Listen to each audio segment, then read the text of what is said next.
ममता बनर्जी को चुनाव आयोग ने एक और नोटिस थमा दिया है और सुरक्षा बलों पर विवादित बयान के मामले में ये नोटिस ममता बनर्जी को दिया गया। बताएं 10 अप्रैल तक अब ममता को जवाब देना होगा।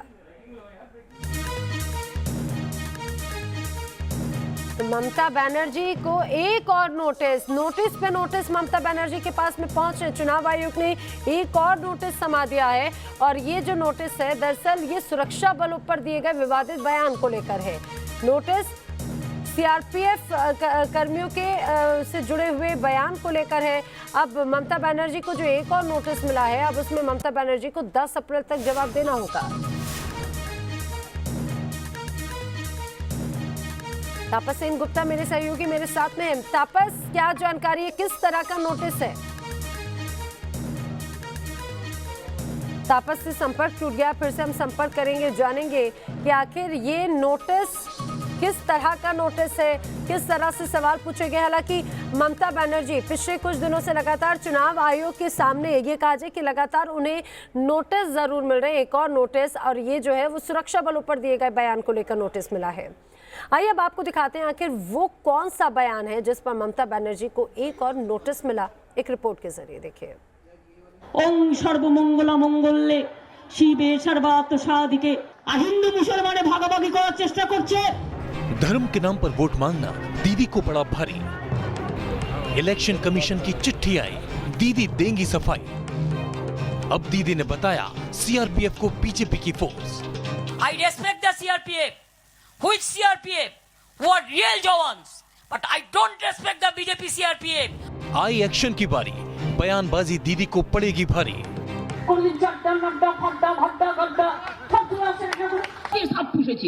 আমি শুধু ইলেকশন বলে চেপে যাচ্ছি, তা নালে দেখে নিতাম এক একটার কত বড় চেহারা।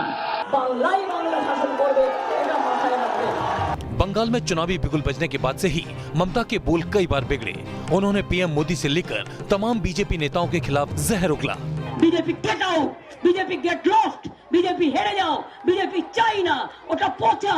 আমাদের বাংলা দখল করতে চায়, আমাদের বাঙালিদের দখল করতে চায়, আমাদের বাংলার মাটি দখল করতে চায়।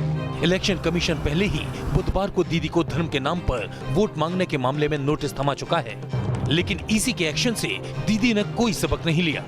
तभी तो चौथे चरण की वोटिंग से ठीक पहले ममता चुनाव में ड्यूटी निभा रहे सीआरपीएफ पर बिफर गईं। सीआरपीएफ ने निष्पक्ष चुनाव के लिए सख्ती का बरती, टीएमसी नेताओं को ये नागवार गुजरा। खुद पार्टी सुप्रीमो ममता बनर्जी हमलावर नजर आई और बोलते बोलते कुछ ऐसा बोल गईं कि जिस पर पकीड़ा खड़ा हो गया।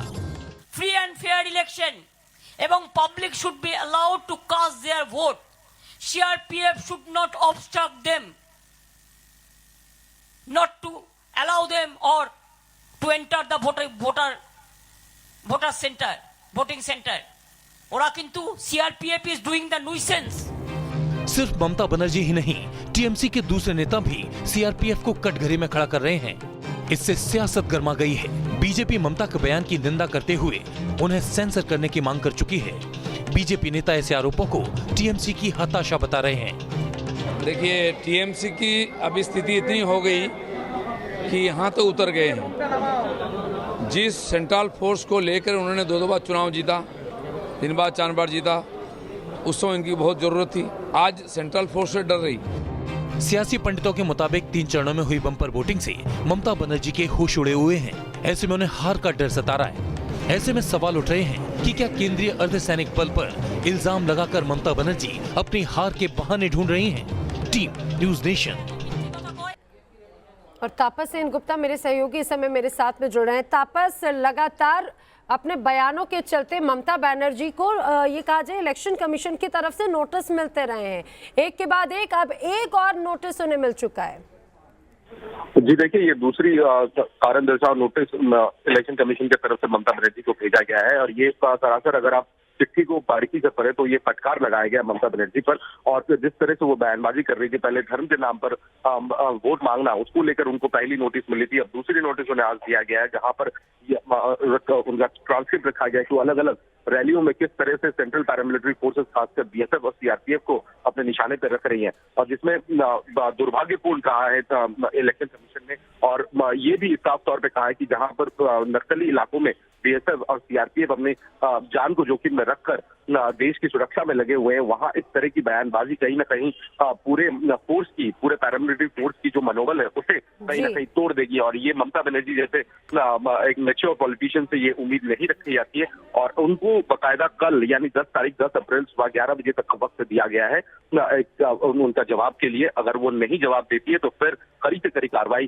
चुनाव आयोग कर सकते हैं, ये भी साफ तौर पर लिखा गया। लेकिन इससे इत्तेफाक नहीं रखते तृणमूल कांग्रेस। उनका ये कहना है कि जो ममता बनर्जी कह रही है या कहती जा रही है वो सरासर सच्चाई है और वो किसी भी तरह से इत्तेफाक नहीं रखते, चाहे वो उन चुनाव आयोग ही उन्हें बिल्कुल। अब ये अगर जवाब नहीं दिया तब मुश्किलें बढ़ सकती हैं। जानकारी के लिए तापस आपका शुक्रिया।